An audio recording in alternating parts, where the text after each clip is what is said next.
English channel. आज मैं आप लोगों के साथ नरेशन का टॉपिक डिस्कस करने वाली हूँ, जिसे हम डायरेक्ट और इनडायरेक्ट स्पीच के नाम से भी जानते हैं। ये ग्रामर पोर्शन में बहुत इंपॉर्टेंट रोल प्ले करता है। बेटा, हम नरेशन सीखे उससे पहले मैं आपको बता दूं कि बहुत जरूरी है टेंस का नॉलेज होना। नरेशन सीखना है तो टेंस का नॉलेज होना बहुत जरूरी है, और क्यों जरूरी है वो मैं अभी आपको डिटेल में समझाऊंगी। तो उससे पहले मैं आपको बता दूं, मैंने टेंस की एक पूरी सीरीज कंप्लीट करके अपलोड कर दी है।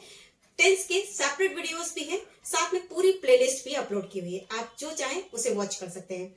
आप मेरे चैनल पे जाकर भी इसे सर्च कर सकते हैं, या तो मैंने डिस्क्रिप्शन बॉक्स में इसका लिंक डाल दिया है, आप उसे भी चेक कर सकते हैं। तो पर देख जरूर लीजिएगा, टेंस जाना बहुत जरूरी है। तो चलिए फाइनली स्टार्ट करते हैं हम लोग आज का टॉपिक।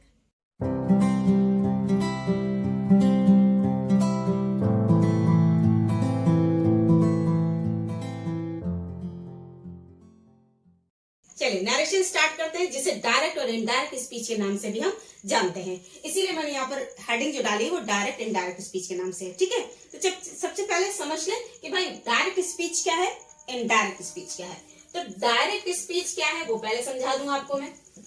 देखिए, डायरेक्ट स्पीच में क्या होता है, जब कोई भी ऑथर या जो भी बात कर रहा है, यानी फर्स्ट पर्सन जब भी कोई बात कर रहा होता है या कह रहा होता है, दैट इज डायरेक्ट स्पीच। या साधारण भाषा में आप समझो, जब हम अपनी बात को खुद कहते हैं, दैट इज डायरेक्ट स्पीच। ठीक है, या जो भी राइटर कह रहा है, जो भी ऑथर है, जो भी वहां पर पर्सन बात कर रहा है, that is direct speech. For example, जैसे मैंने कहा आई सैंग अ सॉन्ग। मैंने कहा आई सैंग अ सॉन्ग, मैंने एक गीत गाया था। ठीक है, तो ये किसने कहा, मैंने कहा। ठीक है, आई सेड, मैंने कहा आई सैंग ए सॉन्ग, मैंने कहा मैं गीत गाती हूं। दैट इज डायरेक्ट स्पीच, मैंने अपनी बात को कहा। क्लियर हो गई, दैट इज डायरेक्ट स्पीच। अब बात करते हैं इनडायरेक्ट स्पीच। अब ये इनडायरेक्ट स्पीच क्या होता है, जब किसी की कही बात को कोई थर्ड पर्सन कह रहा हो, राइट, तो वो होती है इनडायरेक्ट स्पीच। यानी किसी दूसरे की बात को जब हम अपने तरीके से कहते हैं, that is indirect speech. For example, यहां पर मैंने बोला था, मैं कहती हूं कि, या मैंने कहा कि आई सैंग अ सॉन्ग, राइट। अब इसी बात को अगर इनडायरेक्ट स्पीच में कहा जाता तो यहां लिखा होता सी सैंग ए सॉन्ग, उसने गीत गाया था। आ रही बात समझ में। डायरेक्ट स्पीच वो होती है जब हम अपनी बात को खुद कहते हैं, क्लियर। और इनडायरेक्ट स्पीच वो होती है जब आपकी कही बात को कोई थर्ड पर्सन कहे, that is indirect speech. Is it clear? I hope it is very clear to all of you. चलिए अब चलते हैं कि डायरेक्ट और इनडायरेक्ट स्पीच का फॉर्मेट कैसे होता है, इसके फॉर्मेट पे चलते हैं। सो स्टूडेंट्स, ये है हमारा format of direct speech, right. Direct speech, not indirect speech. Indirect speech में चेंज करने को आता है, ठीक है।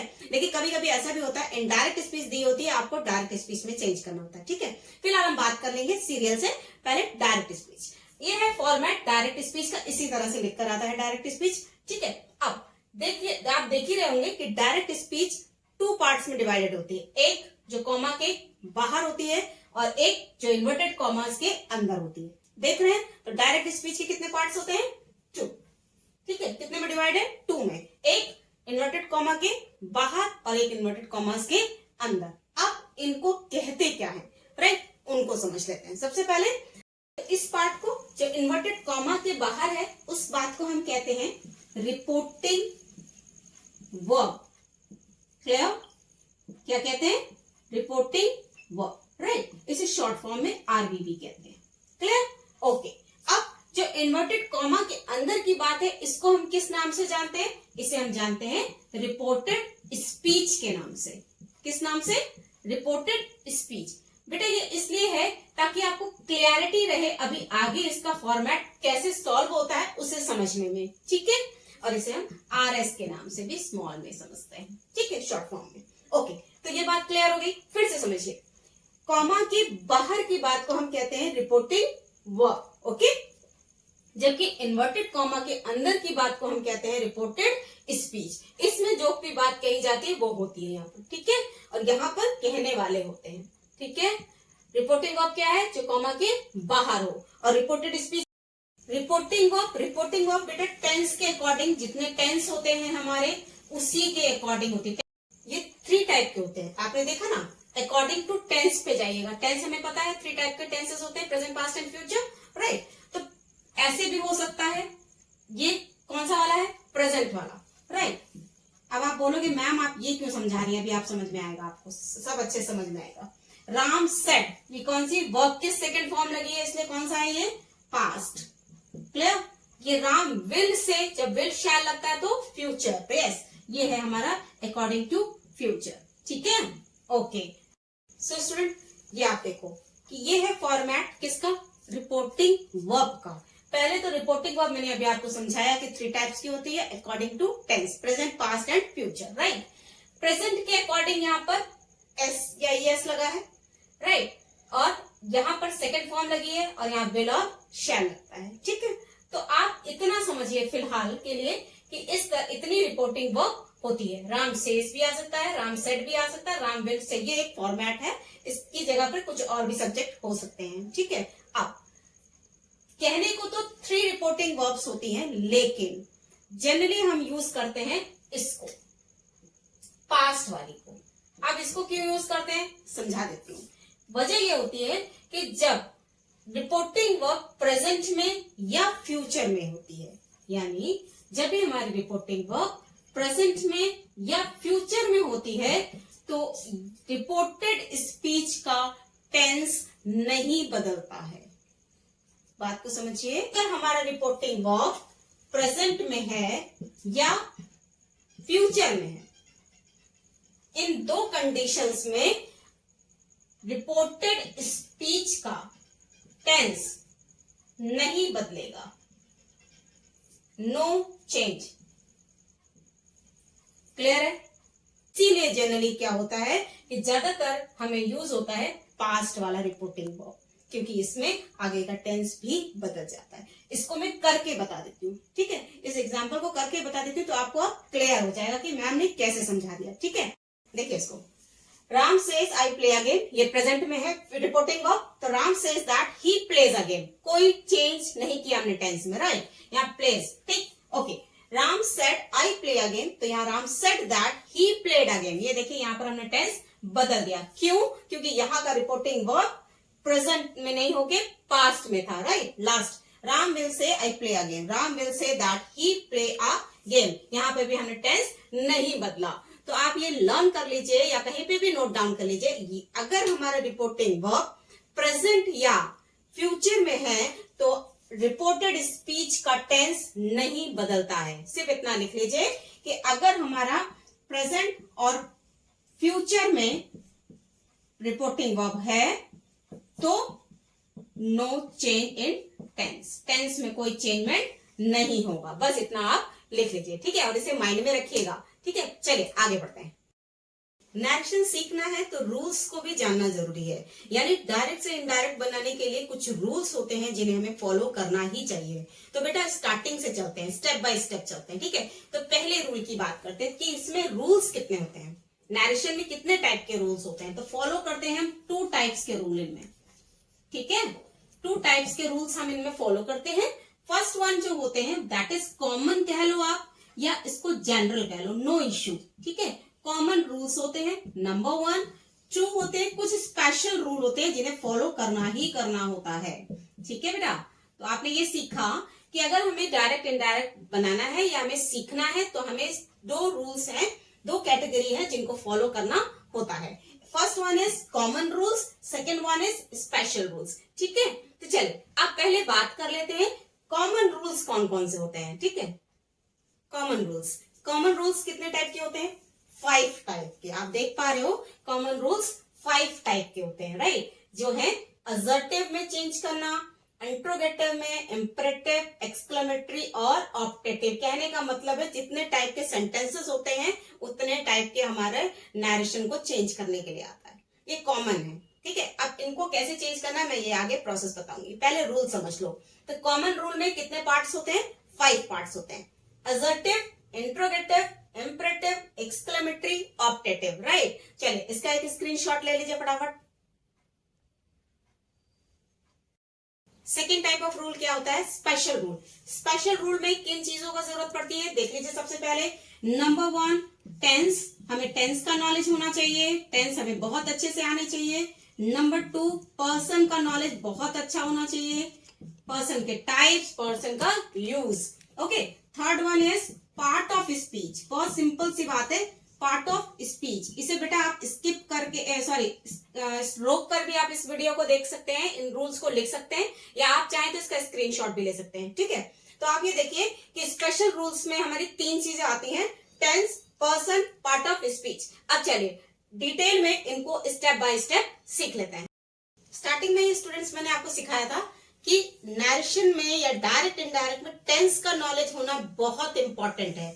इसलिए टेंस का ये टेबल मैंने आपके सामने बना दिया है। इस टेबल का आप स्क्रीनशॉट ले सकते हैं, आप इसे नोट डाउन कर सकते हैं, क्योंकि इसको जानना बहुत जरूरी है कि किस टेंस को कैसे बदलना है, किस टेंस में बदलना है। राइट, तो ये टेबल सबसे पहले हम समझ लेते हैं, आप इसका स्क्रीनशॉट ले लीजिएगा। ठीक है, और टेंस जरूर पढ़िए, इस टेंस को सीखना बहुत इंपॉर्टेंट है। चलिए स्टार्ट करते हैं अपना। सबसे पहले इस तरफ की सीरीज जो है ये है डायरेक्ट की। राइट, इस तरफ का पोर्शन डायरेक्ट का है। जब हम इनडायरेक्ट में इसको चेंज करते हैं तो वो टेबल इस तरफ है। ठीक है, तो देखिए डायरेक्ट में सबसे पहले देखते हैं प्रेजेंट इंडेफिनिट टेंस। अगर प्रेजेंट इंडेफिनिट टेंस में नरेशन है तो आपको चेंज होगा पास्ट इंडेफिनिट में। ठीक है, दूसरी बात, पास्ट इंडेफिनिट में है तो आपका चेंज होगा पास्ट परफेक्ट में। Clear? Second one, third one, future indefinite है, फ्यूचर सिंपल भी बोल सकते हो आप इसे, वुड और शुड में चेंज होगा। नेक्स्ट, प्रेजेंट कॉन्टिन्यूअस, अभी कॉन्टिन्यूअस का पार्ट आ गया। प्रेजेंट कॉन्टिन्यूअस पास्ट कॉन्टिन्यूअस में चेंज होगा, पास्ट कॉन्टिन्यूअस पास्ट परफेक्ट में चेंज होगा, जबकि फ्यूचर कॉन्टिन्यूअस आपका चेंज होगा वुड बी और शुड बी में। क्लियर? प्रेजेंट परफेक्ट पे आते हैं, past perfect. Past perfect no change, ये याद रखिएगा, पास्ट परफेक्ट का कोई भी चेंज नहीं होता। Future perfect would have, should have. Present perfect continuous, past perfect continuous. Past perfect continuous same as usual, no change. Future perfect continuous would have been, should have been.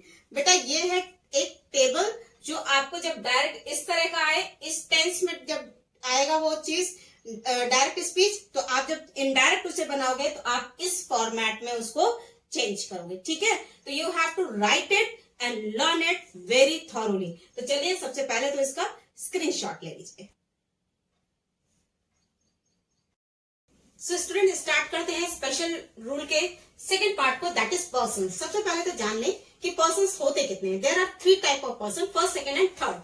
अब इसके include में क्या क्या आ जाता है? First person में आई और we यानी मैं और हम, जबकि सेकंड पर्सन में केवल यू आता है, जबकि थर्ड पर्सन में he, she, they, it, any name, किसी का भी नाम। अब बात करते हैं नरेशन में, यानी डायरेक्ट से जब हम इनडायरेक्ट बनाते हैं तो इन पर्सन्स को कैसे चेंज करते हैं। तो आपको मैं बता दूं कि इसके लिए सन का फॉर्मूला अप्लाई होता है। सन, SON, S means subject, right, यानी फर्स्ट पर्सन है तो सब्जेक्ट के अकॉर्डिंग, अगर सेकेंड पर्सन है तो ऑब्जेक्ट के अकॉर्डिंग, और अगर थर्ड पर्सन है there is no change. I hope it is very clear to all of you.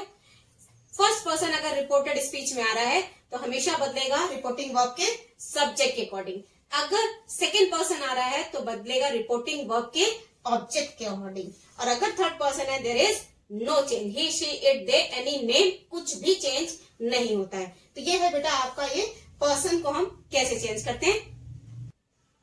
चलिए एक एग्जाम्पल कर लेते हैं। राइट, ये कर लेते हैं, Ram said I go to my school. तो सबसे पहले तो यहां तक का चेंज कर ले, राम सेड दैट। क्लियर? अब इसके आगे की बात करते हैं। देखिए क्या लिखा है, आई। मैंने अभी आपको क्या समझाया, अगर आई है यानी फर्स्ट पर्सन, आई फर्स्ट पर्सन है, अगर ऐसा है तो किसके अकॉर्डिंग बदलना है? सब्जेक्ट के अकॉर्डिंग। तो यानी सब्जेक्ट है राम, इसलिए यहां पर ही वेंट टू, अब वापस से माई है तो यानी his school. I hope it is clear. देखिए बेटा यहां पर अगर आई है तो सब्जेक्ट के अकॉर्डिंग, यहां पर अगर यू है तो ऑब्जेक्ट के अकॉर्डिंग, और अगर किसी का नाम है ही, शी, इट, दे है, देयर इज नो चेंज। एक और एग्जांपल देख लो। फॉर एग्जांपल यहां से बता देती हूं, Ram said he is a good boy. Right, okay, हमने लिखा राम सेड दैट, अब ही है, there is no change, he was a good boy, कोई चेंज नहीं करना। I hope it is clear. Okay, तो चलिए अब चलते हैं अपने नेक्स्ट पार्ट पे। उससे पहले इसका स्क्रीनशॉट ले लीजिए ताकि आपको लर्न रहे कि किसको किसमें बदलना है। ठीक है, चलिए स्क्रीनशॉट ले लीजिए। चलिए स्टार्ट करते हैं। ये पार्ट ऑफ स्पीच जो डायरेक्ट इनडायरेक्ट में आती है, यानी डायरेक्ट में जो पोर्शंस पार्ट ऑफ स्पीच दिए होते हैं, you have to convert that. Okay, ये टेबल मैंने आपको उस चीज की बेटा बना दी है। आप इसका स्क्रीनशॉट ले सकते हैं। आप वीडियो को बीच में रोक कर भी आप इसका स्क्रीनशॉट ले सकते हैं। आप इसको नोट डाउन जरूर कर लीजिए। पहले इसे नोट डाउन कर लिए और इसे लर्न करिए। जब आप लर्न कर लेंगे तभी आप इस नरेशन को और अच्छे से कंप्लीट कर पाएंगे। ठीक है, तो चलिए आइए देख लेते हैं, पहले समझ लेते हैं। ठीक है, ये पोर्शन जो है दैट इज डायरेक्ट, ये डायरेक्ट में लिख कर आएगा, दिस वन आल्सो। और ये है इनडायरेक्ट में, यानी जो चीज आएगी उसे इस तरह से चेंज करना है। ठीक है, चलिए पहले समझ लेते हैं। मे, माइट, यानी मे आएगा तो आपको माइट में कन्वर्ट करना है।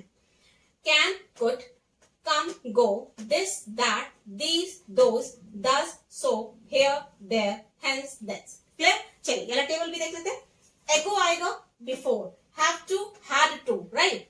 फिर today, that day, tonight, that night, yesterday, the previous day, tomorrow, the next day, next year, the following year. बेटा जब भी next year, next month, next day, next week कुछ भी आए, आपको लिखना है the following year, the following month, following day. Clear है? Okay, now that, this is it. Okay, ये हो गई क्लियर। अब आप इसको एक बार इसका स्क्रीनशॉट ले लीजिए और इसे नोट डाउन करके बेटा इसे लर्न जरूर कर लीजिए। चलिए स्क्रीनशॉट। फाइनली हमने सीख लिया है डायरेक्ट से इनडायरेक्ट बनाने के लिए किन किन रूल्स की जरूरत पड़ती है, फिर उन्हें हम चेंज कैसे करते हैं, क्या टेंस चेंज होता है, कहां पर्सन चेंज होते हैं और कहां पे other part of speech change होती है। राइट, अब इसके आगे का एपिसोड मैं नेक्स्ट वीडियो में अपलोड करूंगी आप लोगों के साथ। चलिए फिलहाल आज जो हम लोगों ने सीखा वो एक एग्जाम्पल के साथ सीख लेते हैं। यहाँ पर लिखा है Ram said I learn this lesson today. इसे मैंने सब कुछ इंक्लूड किया है, पर्सन भी इंक्लूड किया है, टेंस भी इंक्लूड किया है और पार्ट ऑफ स्पीच भी इंक्लूड किया है। ये हो गया हमारा टेंस, ये हो गया पर्सन और ये हो गया हमारा other part of speech. Right, अब देखिए मैंने कैसे चेंज किया है। राम सेड दैट, आई की जगह ही, लर्न की जगह learn, present indefinite, past indefinite, this की जगह दैट, लेसन, टुडे की जगह दैट डे। आ रही बात समझिए? बस इतना सीख लीजिए, आपका नरेशन कंप्लीट, आपका direct indirect complete. I hope आपको ये वीडियो समझ आई होगी, आपके लिए इन्फॉर्मेटिव रही होगी। अगर आपको लगता है ये आपको अच्छी लगी है तो इसे लाइक करिए, ज्यादा से ज्यादा अपने फ्रेंड्स के साथ शेयर करिए। अगर आप मेरे इस चैनल पर नए हैं तो सब्सक्राइब करिए, साथ में लगा हुआ बेल आइकन प्रेस करिए ताकि मेरे वीडियोस की पहली नोटिफिकेशन आप तक पहुंचे। साथ में मेरा फेसबुक पेज भी है जिसे आप फॉलो कर सकते हैं। टेलीग्राम अकाउंट है जिसका लिंक मैंने डिस्क्रिप्शन बॉक्स में डाल दिया है, आप वहां से जाकर भी मुझे फॉलो कर सकते हैं। Thank you and have a nice day.